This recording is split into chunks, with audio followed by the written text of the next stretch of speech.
Yeah, I think this is one. When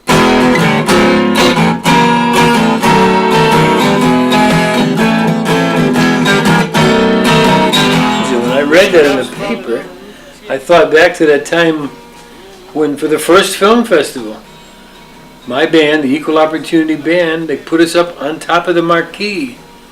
And there we were, this 10-piece group playing up there.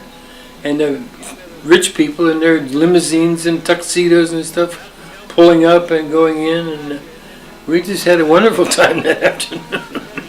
It was built as a silent film palace, and it was originally named the Olympia Theater. It was built by an architect named John Aberson, who built about 76 or more theaters similar to this. They were called atmospheric theaters, and they were meant to make you feel like you were outside. And currently today, there are only 26 John Abersons still standing in the United States, and we're incredibly lucky in Miami to have one that is open, restored, and operating. The money that the city gives every year is basic maintenance.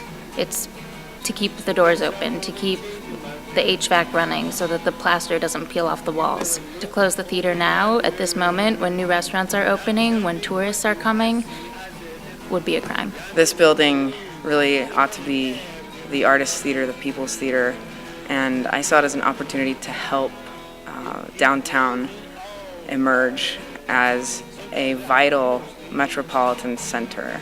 You know, walking in it again, and like we're both like in awe, you know, to be on that stage, a stage where Elvis performed. A stage that goes back to the 1920s when they used to show like silent films. Silent black and white films, and then like a pair of nuts are on stage, you know, just like those people. Like, to think that we shared a stage, the same stage with the king of rock and roll, Elvis Presley, like that's amazing. In my day when I was a kid, movie theaters were beautiful. They tried to make them look like old, like I said, old opera houses, old theaters from Europe.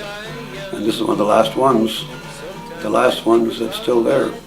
And it's a beautiful place to have our theater, our plays, our shows, and it's part of our heritage. The emotion, the outpouring from people's pocketbooks, the response to want to help us not only keep the theater open, because I think that we're grossly underfunded for similar theaters of our size and understaffed, but people not only want to save the theater, they want to regenerate it. And I think this is the community's opportunity to bond together and show each other in the city how important this venue is in the fabric of, you know, Miami residents' lives.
I think that we're grossly underfunded for similar theaters of our size and understaffed, but people not only want to save the theater, they want to regenerate it. And I think this is the community's opportunity to bond together and show each other in the city how important this venue is in the fabric of, Miami residents' lives.